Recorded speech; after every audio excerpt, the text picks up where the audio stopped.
Et la cloche, bordel! Salut les mates, c'est Jésus pour vous servir bien sûr. Bon les mates, j'espère que vous avez la forme, la patate. N'oubliez surtout pas de liker, de partager, de vous abonner les mates, c'est important de vous abonner pour qu'on puisse aider le maximum de monde possible et vous faire connaître cette chaîne. Qu'est-ce qu'on voit aujourd'hui? On voit le deuxième entretien d'embauche.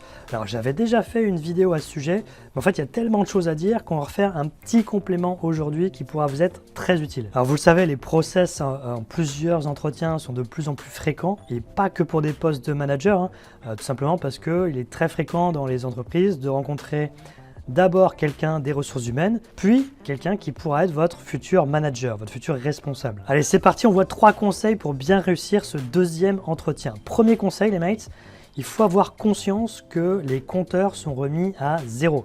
C'est-à-dire que là au deuxième entretien, vous voyez une autre personne ou plusieurs autres personnes. Ça se trouve, la personne, la première que vous avez rencontrée n'a pas pu débriefer avec celle que vous allez rencontrer aujourd'hui. Donc potentiellement, il se peut que vous ayez à répéter à peu près les mêmes choses. Donc ça, il ne faut surtout pas partir en mode comme j'ai déjà dit au premier entretien, etc. Non, non, vous remettez les compteurs à 0. Si on vous pose la même question, vous devez faire le même effort de représenter les mêmes choses, sinon vous risquez de ne pas être assez clair. Et quand je dis que les compteurs sont remis à 0, les mates, c'est que faut surtout pas croire que quand vous avez réussi le premier entretien, que vous avez le deuxième, que c'est gagné. Pas du tout, parce que comme je disais, les process en plusieurs entretiens sont de plus en plus fréquents et du coup, en deuxième round, voire troisième round, il y a toujours plusieurs candidats, d'accord? Vous n'êtes pas tout seul, donc il faut être meilleur que les autres. Et la grosse différence que vous allez avoir avec un premier entretien, c'est que la personne, par contre, au deuxième entretien, ne va pas en général vous représenter le poste, ok? On va le voir juste après. Elle va vous demander ce que vous avez compris et ensuite, si jamais il y a des questions, elle pourra amener un complément. Mais la grosse différence, c'est ça, c'est qu'elle ne représentera pas le poste dans 95% des cas. Le deuxième conseil, les mates, c'est que tout se joue vraiment dans les 5 premières minutes. Pourquoi? Parce que comme on l'a dit juste avant, il n'y a pas de présentation du poste, donc comment va se passer l'entretien? Directement, c'est qu'avez-vous compris du poste ou qu'avez-vous retenu du premier entretien? Ce qui est la même chose. Et là, si vous faites une très bonne synthèse de ce qui s'est passé au premier entretien, de ce que vous avez compris du poste, et que vous prenez les devants, que vous expliquez pourquoi vous êtes intéressé, qu'est-ce que vous pouvez amener à l'entreprise, qu'est-ce que vous pouvez amener à l'équipe, là, ça va très bien se passer, ok?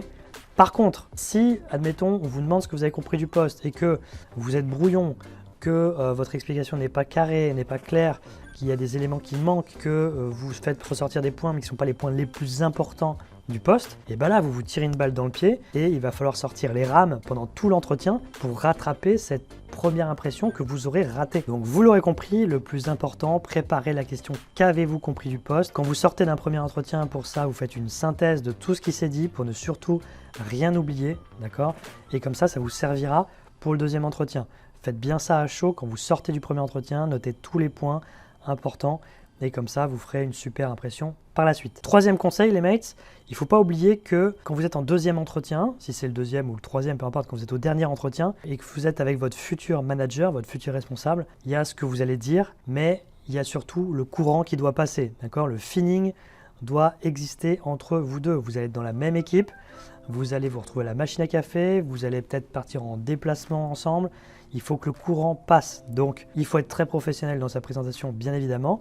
Mais après, il faut aussi donner envie à la personne de travailler avec vous et que vous ayez envie de travailler avec elle. Donc, pour que le courant passe au mieux, n'oubliez pas, il y a vos mots, ok, on l'a vu. Mais après, il y a la communication non verbale, d'accord? Ça, c'est super important.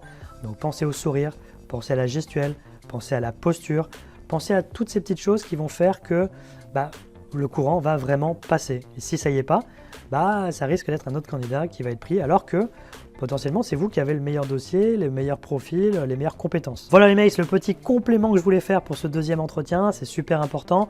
Essayez de mettre ça en pratique. Si vous voulez plus de conseils, n'hésitez pas à voir l'autre vidéo sur le second entretien d'embauche. Rendez-vous sur le site réussirsontretien-d'embauche.com, il y a plein de conseils, il y a des formations si vous pensez que vous avez besoin d'être accompagné. Et moi les mates, je vous dis à très vite dans une prochaine vidéo. Allez, ciao!